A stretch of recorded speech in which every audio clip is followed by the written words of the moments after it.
Good morning दोस्तों, मैं भूपेश जवांगन। आज हम लोग हिंदी सब्जेक्ट के अंतर्गत महत्वपूर्ण क्वेश्चन करने वाले हैं, जो कि हिंदी के जितने भी टॉपिक्स हैं, ग्रामर में जितने भी टॉपिक्स है उससे पूरा कवर होने वाले हैं। और खासकर जो आपके एग्जाम, आगामी एग्जाम है, हॉस्टल वार्डन की परीक्षा, उसके लिए तो बहुत ही ज़्यादा इंपॉर्टेंट है। तो चलिए वीडियो में लास्ट तक बने रहिएगा। शुरू करते हैं। 50 क्वेश्चन इसमें रहेंगे। निम्नलिखित में से अर्धस्वर कौन सा है? तो आप सभी को मालूम होना चाहिए कि अर्धस्वर आखिर होता क्या है। तो अर्धस्वर को हम क्या बोलते हैं? अंतस्थ व्यंजन भी बोलते हैं। क्या बोलते हैं? अंतस्थ व्यंजन ही बोलते हैं दोस्तों। अंतस्थ व्यंजन आपको मालूम होना चाहिए क्या होता है। य, र, ल, व। तो य म तो नहीं है, देख लीजिए, ये दोनों कॉम्बिनेशन, मतलब इन चारों में से कोई दो वाला होना चाहिए। तो य भी है और व भी है। कौन सा वाला ऑप्शन में? तो डी वाला ऑप्शन, ऑप्शन नंबर डी होगा। ठीक है। उसके बाद है ल किस प्रकार का व्यंजन है? तो डायरेक्ट हम लोग पढ़े हैं, ल जो है किस प्रकार का है? पार्श्विक व्यंजन है। ठीक है। उसके बाद है ध्वनियों के मेल से बने सार्थक वर्ण समुदाय को क्या कहते हैं? जो ध्वनि से बनते हैं, ध्वनि सबसे पहले क्या है? ध्वनि होती है। उसके बाद मेल से जो बनते हैं सार्थक वर्ण के समुदाय को, वर्ण के समुदाय को क्या कहते हैं? अक्षर। चलिए, ये बहुत ही सिंपल सा क्वेश्चन, इसको आप लोग बताएंगे। दो ऑप्शन मैं दे देता हूँ। अर्थ तो नहीं होगा, काट दे रहा हूँ, ठीक है ना। अर्थ नहीं होगा और ना ही वाक्य होगा। शब्द होगा कि अक्षर होगा, ये आपके लिए होमवर्क है। ठीक है, कम से कम आपको कितना नॉलेज इसके बारे में तो पता चलना चाहिए। उसके बाद है निषिद्ध शब्द का विलोम क्या है? निषिद्ध। तो निषिद्ध का क्या होगा दोस्तों, बताइए। प्रतिबंधित तो नहीं होगा, अनुपयोगी का ये भी नहीं होगा, संदिग्ध भी नहीं होगा। इसका क्या होगा? निषिद्ध का विहित होता है विलोम शब्द। ठीक है। उसके बाद है स्पृश्य शब्द को विलोमार्थक बनाने के लिए किस उपसर्ग का उपयोग करेंगे? स्पृश्य शब्द को, देखिए हम लोग जानते हैं अस्पृश्य होता है। अस्पृश्यता का सिद्धांत पढ़ते हैं ना हम लोग। अस्पृश्यता का अंत किया गया है, मतलब छुआछूत। ठीक है ना। छुआछूत का अंत किया गया है, स्पृश्य और अस्पृश्य। तो इसका विलोम क्या होगा? अ लगा देंगे तो क्या हो जाएगा? देखिए क्वेश्चन में स्पृश्य दिया हुआ है, हम लोग अ बस लगाएंगे तो वो विलोम बन जाएगा। उसके बाद है निम्नलिखित में से कौन सा सही कथन नहीं है, बोल रहे हैं। सही कथन कौन सा नहीं है? तो फर्स्ट ऑप्शन है संधि में दो वर्षों, मतलब दो वर्णों के मेल से शब्द का नया रूप बनता है और समास में दो पदों का योग होता है। पहला, मतलब ये जो पहला बोल रहे हैं लगभग सही लग रहा है। सेकंड पढ़ते हैं, संधि में दो वर्णों, वर्ष लिखा है वो वर्णों है, संधि में दो वर्णों के मेल से विकार भी उत्पन्न होता है, जबकि समास में केवल दो पदों के बीच संयोजक शब्द ही लुप्त होते हैं, ये बोला गया है। उसके बाद है समास को तोड़ने से उसका विग्रह होता है और संधि को तोड़ने से उसका विच्छेद। ये भी बिल्कुल सही है, हमको गलत छांटना है। तो छठवा का क्या होगा? ऑप्शन नंबर लास्ट पढ़ते हैं हम लोग।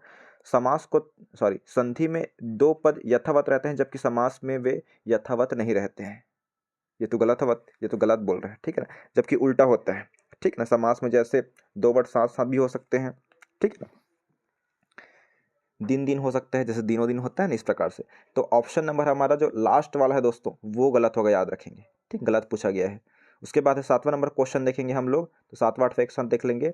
निम्नलिखित संधि शब्दों में स्वर संधि शब्द नहीं है। स्वर संधि से संबंधित शब्द कौन सा नहीं है?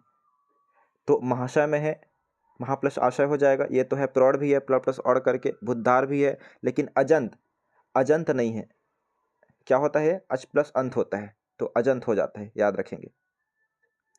क्या होगा? अच प्लस अंत क्या होता है? अजंत होता है। तो ये क्या हुआ? व्यंजन संधि है। लेकिन हमको क्या है, क्या पूछा है? स्वर संधि कौन सा नहीं है। तो बाकी ये सभी स्वर संधि है, लेकिन एक स्वर संधि बस नहीं है, अजंत। ठीक।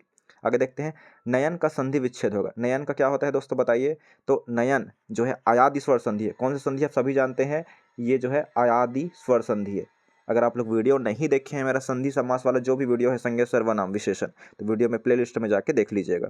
बहुत ही अच्छे से शॉर्टकट में समझाया गया है और पूरा क्वेश्चन आपसे बन जाएगा। तो आठवां का कौन सा आएगा? ने प्लस अन होगा। ठीक है ना, ने प्लस अन। अगर नायन, नायक होता या नायन होता तो क्या होता, बताइए। न प्लस अन होता। उसके बाद है वाक प्लस मय की संधि होगी, क्या बोलते हैं इसको? तो नौवां का होगा दोस्तों, याद रखिएगा, सी होगा, वाग्मय करके। ठीक है। उसके बाद है तेजो राशि। तेजो राशि शब्द है, इसको देख लेते हैं। ऑप्शन क्या दिया है? तेजो राशि। तेजो राशि में कौन सा संधि होगा, ये हमको पूछा गया है, तेजो राशि में। तो इसका आंसर क्या होगा? तो 10वां का आंसर होगा दोस्तों सी होगा।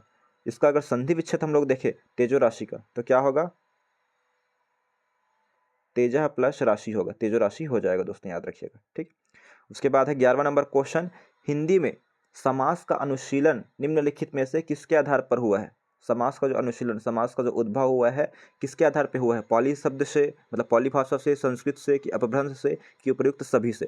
तो इसका आंसर होगा संस्कृत से। जो समास का अनुशीलन हुआ है वो संस्कृत से हुआ है, याद रखेंगे, बहुत इंपॉर्टेंट है, बहुत बार आ चुका है एग्जाम में। उसके बाद है ओंगन तेल में किस प्रकार का समास है? ओंगन तेल, बहुब्रीहि समास है कि तत्पुरुष समास है कि द्विगु समास है कि द्वंद्व समास है। तो हमको तो मालूम नहीं है, ओंगन तेल मान लो पहली बार सुन रहे हैं आप लोग, ठीक है ना। तो इसका क्या हो सकता है, ओंगन क्या बोल रहा है इसमें, तेल बोल रहा है। चलिए दोस्तों, उसके बाद है कर्मधारय समास है। इसमें से कर्मधारय समास कौन सा है, तो वो होगा इसका सही आंसर दोस्तों, याद रखिएगा दिगंबर जो है वो क्या है, 13वां का आंसर सी होगा, दिगंबर में कर्मधारय समास है। अंबर जो है दिगंबर है, ठीक है ना, ये याद रखिएगा, बहुत इंपॉर्टेंट है। उसके बाद है तो दिगंबर जो है दोस्तों याद रखिएगा, दिगंबर में होगा कर्मधारय समास होगा, बहुत इंपॉर्टेंट है, ठीक है, एग्जाम में आ चुका है दिगंबर।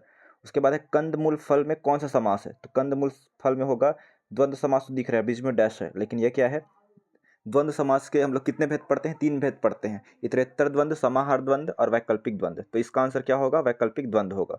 उसके बाद है निम्नलिखित में से अशुद्ध शब्द है, अशुद्ध कौन सा इसमें, तो अशुद्ध छांटते हैं हम लोग इसमें, तो योगी राज तो शुद्ध है ना, ये बिल्कुल सही है, नीरस भी ठीक है, वीणा भी सही है, लेकिन मंत्रिमंडल यहाँ पे गलत लिखा है दोस्तों। मंत्रिमंडल में त्र में छोटी मात्रा होगा, इस प्रकार होगा मंत्रिमंडल, ठीक है, ये याद रखिएगा, यही अशुद्ध है। तो 15 का आंसर सी होगा। उसके बाद है निम्नलिखित शब्दों में से सही शब्द चुनिए, उन्मिलित का सही शब्द क्या होगा, तो 16 का आंसर होगा दोस्तों डी होगा, ठीक है। उन्मिलित कैसे लिखा जाता है, इस प्रकार लिखा जाता है। उसके बाद है यायावर के लिए दिए गए 4 विकल्पों में से एक सही शब्द चुनिए। यायावर मतलब क्या होता है, तो जिसके जीवन का कोई निश्चित उद्देश्य ना हो, किसी भी वस्तु को अकस्मात प्रस्तुत करने वाला, एक स्थान पर टिक कर ना रहने वाला, इधर उधर निरुद्देश्य घूमने वाला। तो 17 का आंसर क्या होगा, एक स्थान पर टिक कर ना रहने वाला, इधर उधर घूमने वाला, भ्रमण करने वाला, क्या बोलते हैं उसको, यायावर बोलते हैं। उसके बाद है जो उलट पलट दिया गया हो उसको क्या बोलते हैं, जो उलट पलट दिया गया हो उसको क्या बोलते हैं। 18वां का आंसर होगा दोस्तों सी होगा, विपर्यस्त, इधर उधर सब, ठीक है ना, उलट पलट दिया गया हो उसको विपर्यस्त बोलेंगे।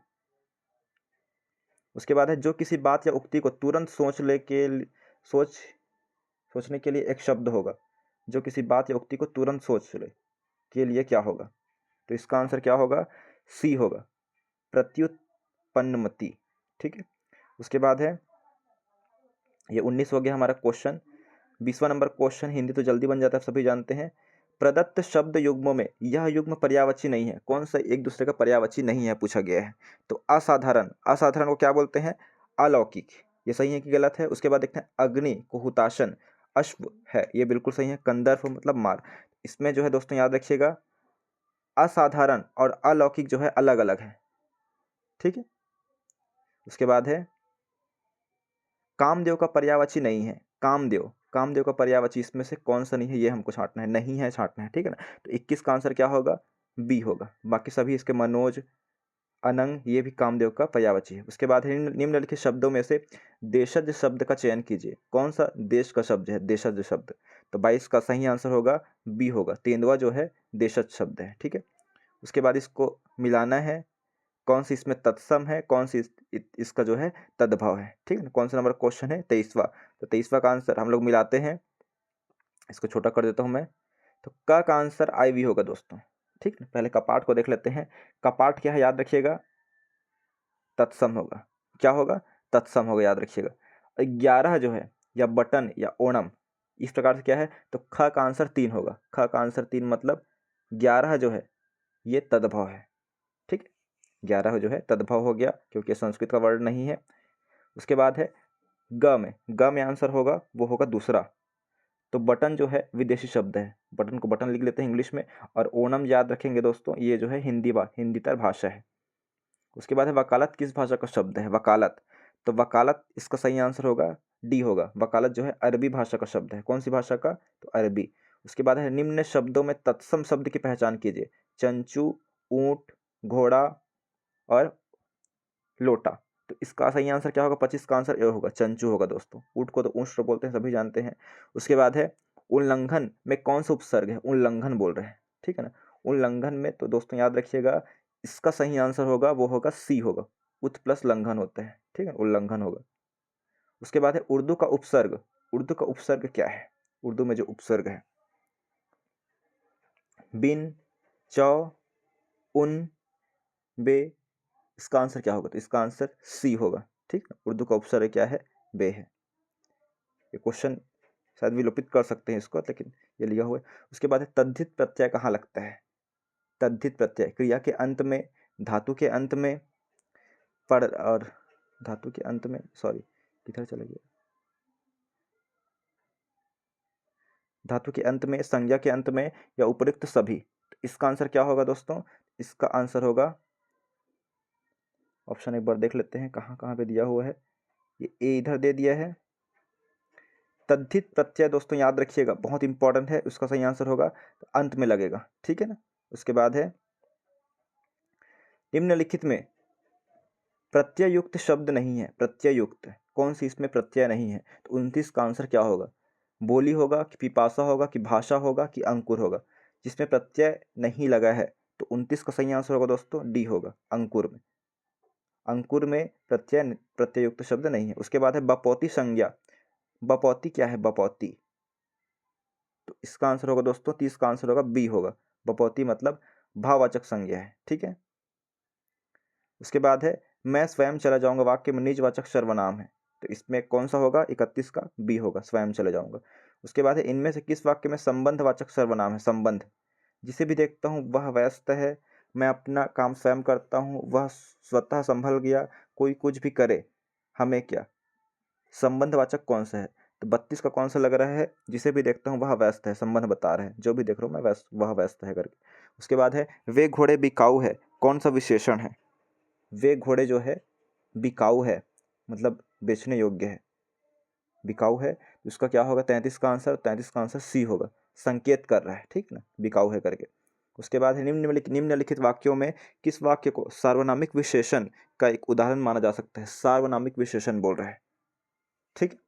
तो नई कलम राम की है, पहली कलम राम की है, विदेशी कलम राम की है, और यह कलम राम की है, तो इसमें क्या होगा? तो 34 का आंसर होगा दोस्तों डी होगा। सार्वनामिक विशेषण मतलब इसमें सर्वनाम जो लगता है यह वह ये वाला है। उसके बाद है जिस मूल शब्द में विकार होने से क्रिया बनती है उसे क्या कहते हैं?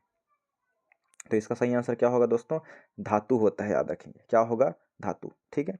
उसके बाद देखेंगे तो 36वां नंबर क्वेश्चन, मैं घड़ा भरता हूँ क्रिया के किस भेद के अंतर्गत आएगा? मैं घड़ा भरता हूँ, इसमें तो सभी कंप्लीट हो रहे हैं, ठीक ना। कर्म भी है, क्या भरता हूँ? तो घड़ा भरता हूँ, ठीक है। कर्ता कौन है? मैं है। उसके बाद है निम्नलिखित में द्विकर्मक क्रियार्थक वाक्य का चयन कीजिए जिसमें दो कर्म है। तुम मुझे किसका चित्र दिखा रहे हो? ये हो गया तुम मुझे, तुम तो हो गया मुझे, एक क्या हो गया? ये कर्म हो गया। किसका चित्र? किसका चित्र ये भी बोल रहा है, ये भी हो गया डबल। दिखलाना भी एक कर्म हो गया, एक प्रकार से कर्म। तो इसमें डबल दिख रहा है इसमें। और आगे देखते हैं, पढ़ना और खेलना दोनों आवश्यक है। पढ़ना और खेलना, इसमें कर्म डबल है क्या? नहीं है। पढ़ना और खेलना क्या है? क्रिया है, डबल क्रिया है। बूंद बूंद से घड़ा भरता है, ये भी कुछ नहीं, शिशु आराम से होता है, तो इसमें पहला आंसर ही सही होगा उसका। उसके बाद है निम्नलिखित प्रश्न में 4 विकल्पों में से उस विकल्प का चयन करें जो क्रिया के भेद वाला सही विकल्प हो, वह अपना काम कर चुका होगा। इसमें क्या होगा? वह अपना काम कर चुका होगा। देखिए क्वेश्चन पढ़ते हैं, निम्नलिखित प्रश्नों में 4 विकल्पों में से उस विकल्प का चयन करें जो क्रिया के भेद वाला सही विकल्प हो, वह अपना काम कर चुका होगा। इसमें क्या आएगा? संयुक्त क्रिया है, द्विकर्मक क्रिया है, पूर्वकालिक क्रिया है कि तात्कालिक क्रिया है? तो 38 का सही आंसर दोस्तों संयुक्त क्रिया है इसमें, ठीक है। वह आया हो किस काल को बताता है? वह आया हो, तो 39 का सही आंसर होगा, वो होगा सी होगा, संभाव्य, संभावना व्यक्त कर रहा है आया हो करके, संभाव्य वर्तमान, ठीक है। उसके बाद है परीक्षार्थियों ने प्रश्नों को अच्छे से हल किए होंगे में भूतकाल है। परीक्षार्थियों ने प्रश्नों को अच्छे से हल किए होंगे में भूतकाल है, अपूर्ण है, आसन्न है, सामान्य है कि संदिग्ध है? तो 40 का आंसर क्या होगा? संदिग्ध है। हल किए होंगे मतलब डाउट है, किए होंगे कि नहीं हो, कन्फर्म नहीं है। उसके बाद है निम्नलिखित में से कौन सा शब्द पुल्लिंग है? दाढ़ी, नाखून, मूछ, पूंछ। पुल्लिंग कौन सा है इसमें? तो 41 का सही आंसर होगा सी होगा, नाखून जो है इसमें पुल्लिंग है, ठीक है, मतलब मस्कुलिन है। उसके बाद है ऋषि का स्त्रीलिंग क्या होगा? ऋषि, तो ऋषि का क्या होता है दोस्तों? याद रखिएगा, तो इसका आंसर होगा ऋषि का होता है, ठीक। उसके बाद इनमें से एक वचन बहुवचन का कौन सा युग्म सही नहीं है बोल रहे हैं, मतलब गलत कौन सा है? आंसू, आंसुओं, गली, गलियों, घोड़ा, घोड़े, और चिड़िया, चिड़िया। तो इसमें कौन सा आंसर लग रहा है आपको? तो इसका आंसर होगा दोस्तों सही आंसर कौन सा होगा इसका, बताइए इसका। तो इसका सही आंसर होगा, यही गलत है, आंसू और आंसुओं का। ठीक। उसके बाद है हमने रास्ते पर बहुत से गधा देखे, बोलेंगे कि गधे देखे, कि गधों देखे, कि गधाओं देखे। तो 44 का क्या होगा, गधे देखे आएंगे। ठीक। उसके बाद है निम्नलिखित रचनागत अशुद्धियों जो प्रायः देखने में मिलती है उनमें अशुद्धियां पहचान कर शुद्ध वाक्य पर टिक कीजिए। अभियोग चलाया जाता है, अभियोग लगाया जाता है, तो सभी जानते हैं अभियोग जो है लगाया जाता है, दोस्तों याद रखिएगा, अभियोग लगाया जाता है। उसके बाद है छात्रों ने पंडित नेहरू को अभिनंदन पत्र खालिस्तान, उक्त वाक्य को निम्नलिखित से पूर्ण कर शुद्ध वाक्य बनेगा। तो इसका आंसर क्या होगा, प्रदान किया, दिया, अर्पित किया और सौंपा। तो इसका आंसर क्या होगा 46 का, तो सी होगा, अर्पित किया। याद रखेंगे अभिनंदन पत्र को क्या है, अर्पित किया करके है। उसके बाद है निम्नांकित में से कौन सा कथन सही नहीं है। मुहावरा जो है वाक्य का अंश होता है, बोल रहे हैं। ठीक है। उसके बाद है लोकोक्ति या कहावत स्वतंत्र वाक्य होती है। नेक्स्ट है कहावत में अनुभूत सत्य छिपा होता है और मुहावरे का प्रयोग किसी कथन की पुष्टि या उदाहरण के रूप में किया जाता है, ये बोल रहा है। तो इसका आंसर क्या होगा आप लोग बताएंगे। और लास्ट उसके बाद क्वेश्चन है आंखों में सरसों फूलना। आंखों में सरसों फूलना मुहावरे का अर्थ क्या होता है, निगाह तेज होना, आंखें खराब होना, आंखों में पीलिया होना, अक्ल मारी जाना। तो क्या होगा इसमें, अक्ल मारी जाना। ठीक है, अक्ल मारी जाना शास्त्रों में, मतलब आंखों में सरसों फूलना करके। उसके बाद है ओछे की प्रीत बालू की भीत, लोकोक्ति का भाव अर्थ क्या होगा। ओछे की प्रीत और बालू की भीत है, तो इसका आंसर क्या होगा, सी होगा, नीच की मित्रता अस्थायी होती है, ओछे की प्रीत बालू की भीत। लास्ट क्वेश्चन है मोल करो तलवार की पड़ी रहन दो म्यान। मोल कराओ तलवार की पड़ी रहन दो म्यान, इस साहित्यिक लोकोक्ति में निहित आशय है। इसका आंसर क्या होगा, तो मूल्य गुणों में होता है, दिखावे में नहीं। किसमें होता है, गुणों में होता है, मूल्य गुणों में होता है, दिखावे में नहीं होता है दोस्तों। ठीक है, तो यहाँ तक हमारा कंप्लीट हो गया हिंदी का, आप लोग देख लीजिएगा क्वेश्चन को। Thank you.